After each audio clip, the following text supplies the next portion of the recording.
ओम श्री गणेशाय नमः। ओम श्री जानकी वल्लभो विजयते। बालकांड को आगे बढ़ाते हुए दोहा नंबर 258 के आगे। प्रभु ही चितव पुनि चितव मही राजत लोचन लोल खेलत मनसिज मीन जुग जनु बिधु मंडल डोल सियापति राम जय जय राम। मेरे प्रभु राम जय जय राम। अर्थात प्रभु श्री रामचंद्र जी को देखकर फिर पृथ्वी की ओर देखती हुई सीता जी के चंचल नेत्र इस प्रकार शोभित हो रहे हैं मानो चंद्रमंडल रूपी डोल में कामदेव की दो मछलियां खेल रही हों। सीता जी की वाणी रूपी भ्रमरी को उनके मुख रूपी कमल ने रोक रखा है।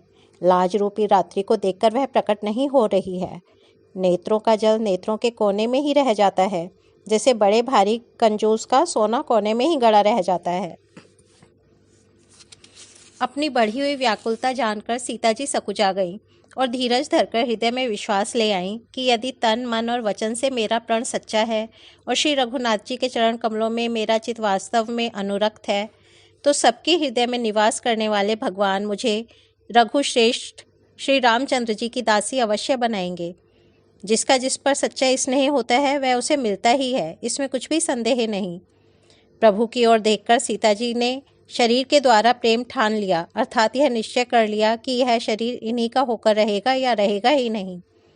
कृपा निधान श्री राम जी सब जान गए।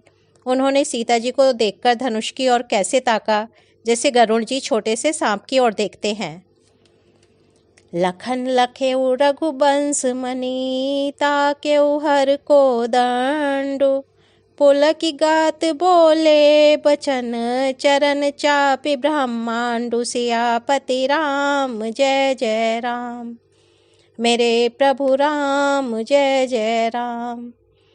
अर्थात इधर जब लक्ष्मण जी ने देखा कि रघुकुल मणि श्री रामचंद्र जी ने शिव जी के धनुष की ओर ताका है, तो वे शरीर से पुलकित हो ब्रह्मांड को चरणों से दबाकर निम्नलिखित वचन बोले। हे दिग्गजों, हे कच्छप, हे शेष, हे वाराहा, धीरज धरकर पृथ्वी को थामे रहो, जिसमें यह हिलने न पावे। श्री रामचंद्र जी शिव जी के धनुष को तोड़ना चाहते हैं। मेरी आज्ञा सुनकर सब सावधान हो जाओ। श्री रामचंद्र जी जब धनुष के समीप आए, तब सब स्त्री पुरुषों ने देवताओं और पुण्यों को मनाया। सबका संदेह और अज्ञान, नीच राजाओं का अभिमान, परशुराम जी के गर्व की गुरुता, देवता और श्रेष्ठ मुनियों की कातरता, सीता जी का सोच, जनक का पश्चाताप और रानियों के दारुण दुख का दावानल, ये सब शिव जी के धनुष रूपी बड़े जहाज को पाकर समाज बनाकर उस पर जा चढ़े। ये श्री रामचंद्र जी की भुजाओं के बल रूपी अपार समुद्र के पार जाना चाहते हैं, परंतु कोई केवट नहीं है। राम बिलो के लोग सब चित्र लिखे से देखी चितई सिय कृपा यतन जानि विकल विशेष सियापति राम जय जय राम। मेरे प्रभु राम जय जय राम। अर्थात श्री राम जी ने सब लोगों की ओर देखा और उन्हें चित्र में लिखे हुए से देखकर फिर कृपा धाम श्री राम जी ने सीता जी की ओर देखा और उन्हें विशेष व्याकुल जाना। उन्होंने जानकी जी को बहुत ही विकल देखा। उनका एक एक क्षण कल्प के समान बीत रहा था। यदि प्यासा आदमी पानी के बिना शरीर छोड़ दे तो उसके मर जाने पर अमृत का तालाब भी क्या करेगा। सारी खेती के सूख जाने पर वर्षा किस काम की। समय बीत जाने पर फिर पछताने से क्या लाभ। जी में ऐसा समझकर श्री राम जी ने जानकी जी की ओर देखा और उनका विशेष प्रेम लखकर वे पुलकित हो गए। मन ही मन उन्होंने गुरु को प्रणाम किया और बड़ी फुर्ती से धनुष को उठा लिया। जब उसे हाथ में लिया तब वह धनुष बिजली की तरह चमका और फिर आकाश में मंडल जैसा मंडलाकार हो गया। लेते, चढ़ाते और जोर से खींचते हुए किसी ने ही नहीं देखा। अर्थात ये तीनों काम इतनी फुर्ती से हुए कि धनुष को कब उठाया, कब चढ़ाया और कब खींचा, इसका किसी को पता ही नहीं लगा। सबने श्री राम जी को धनुष खींचे खड़े देखा। उसी क्षण श्री राम जी ने धनुष को बीच से तोड़ डाला। भयंकर कठोर ध्वनि से सब लोग भर गए। भरे भुवन घोर कठोर रव रवि बाजी तजिमा रघु चले चिक्करहि दिग्गज डोल मही अहि कोल कूरम कल मले सुर असुर मुनि कर कान दीने सकल बिकल विचारहि कोदंड खंड्यउ राम तुलसी जयति बचन उच्चारहि। अर्थात घोर कठोर शब्द से सब लोग भर गए। सूर्य के घोड़े मार्ग छोड़कर चलने लगे, दिग्गज चिघाड़ने लगे, धरती डोलने लगी, शेष वाराहा और कच्छप कलमला उठे। देवता राक्षस और मुनि कानों पर हाथ रखकर सब व्याकुल होकर विचारने लगे। तुलसीदास जी कहते हैं, जब सबको निश्चय हो गया कि श्री राम जी ने धनुष को तोड़ डाला, तब सब श्री रामचंद्र जी की जय बोलने लगे।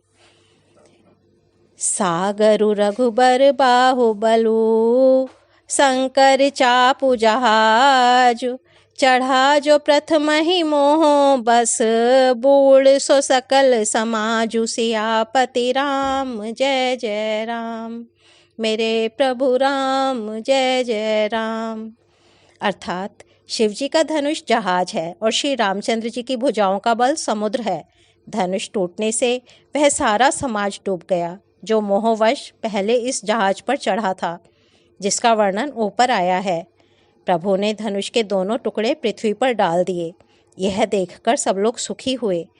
विश्वामित्र रूपी पवित्र समुद्र में, जिसमें प्रेम रूपी सुंदर अथाह जल भरा है, राम रूपी पूर्ण चंद्र को देखकर पुलकावली रूपी भारी लहरें बढ़ने लगीं। आकाश में बड़े जोर से नगाड़े बजने लगे और देवांगनाएं गान करके नाचने लगीं। ब्रह्मा आदि देवता, सिद्ध और मुनीश्वर लोग प्रभु की प्रशंसा कर रहे हैं और आशीर्वाद दे रहे हैं। वे रंग बिरंगे फूल और मालाएं बरसा रहे हैं। किन्नर लोग रसीले गीत गा रहे हैं। सारे ब्रह्मांड में जय जयकार की ध्वनि छा गई, जिसमें धनुष टूटने की ध्वनि जान ही नहीं पड़ती। जहाँ तहाँ स्त्री पुरुष प्रसन्न होकर कह रहे हैं कि श्री रामचंद्र जी ने शिवजी के भारी धनुष को तोड़ डाला। बंदी माघद सूत गण बिरुद बदहि मति धीर करहि निछावरी लोग सब है गए धन मनि चीर सियापति राम जय जय राम। मेरे प्रभु राम जय जय राम। अर्थात धीर बुद्धि वाले भाट, मागध और सूत लोग कीर्ति का बखान कर रहे हैं। सब लोग घोड़े, हाथी, धन, मणि और वस्त्र निछावर कर रहे हैं। झांझ, मृदंग, शंख, शहनाई, भेरी, ढोल और सुहावने नगाड़े आदि बहुत प्रकार के सुंदर बाजे बज रहे हैं। जहाँ तहाँ युवतियाँ मंगल गीत गा रही हैं।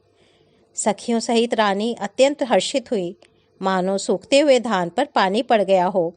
जनक जी ने सोच त्याग कर सुख प्राप्त किया, मानो तैरते तैरते थके हुए पुरुष ने था पा ली हो। धनुष टूट जाने पर राजा लोग ऐसे निस्तेज हो गए जैसे दिन में दीपक की शोभा जाती रहती है। सीता जी का सुख किस प्रकार वर्णन किया जाए, जैसे चातकी स्वाति का जल पा गई हो। श्री राम जी को लक्ष्मण जी किस प्रकार देख रहे हैं, जैसे चंद्रमा को चकोर का बच्चा देख रहा हो। तब शतानंद जी ने आज्ञा दी और सीता जी ने श्री राम जी के पास गमन किया।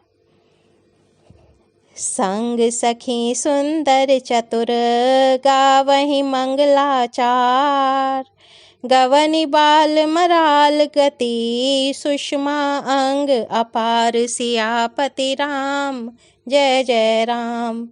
मेरे प्रभु राम जय जय राम। अर्थात साथ में सुंदर चतुर सखियां मंगलाचार के गीत गा रही हैं। सीता जी बाल हंसिनी की चाल से चलीं, उनके अंगों में अपार शोभा है। सखियों के बीच में सीता जी कैसे शोभित हो रही हैं, जैसे बहुत सी छवियों के बीच में महाछवि हो। कर कमल में सुंदर जयमाला है, जिसमें विश्व विजय की शोभा छाई हुई है। सीता जी के शरीर में संकोच है, पर मन में परम उत्साह है। उनका यह गुप्त प्रेम किसी को जान नहीं पड़ रहा है। समीप जाकर श्री राम जी की शोभा देखकर राजकुमारी सीता जी चित्र में लिखी सी रह गईं। चतुर सखी ने यह दशा देखकर समझाकर कहा, सुहावनी जयमाल पहनाओ। यह सुनकर सीता जी ने दोनों हाथों से माला उठाई, पर प्रेम के विवश होने से पहनाई नहीं जाती। उस समय उनके हाथ ऐसे सुशोभित हो रहे हैं मानो डंडियों सहित 2 कमल चंद्रमा को डरते हुए जयमाला दे रहे हों। इस छवि को देखकर सखियां गाने लगीं। तब सीता जी ने श्री राम जी के गले में जयमाला पहना दी। ओ मंगल भवन अमंगल हारी, द्रवहु सो दशरथ अजेर बिहारी। राम सिया राम जय जय राम। राम सिया राम जय जय राम। आज बालकांड को यहीं विराम देते हैं, कल इसके आगे बढ़ेंगे। धन्यवाद।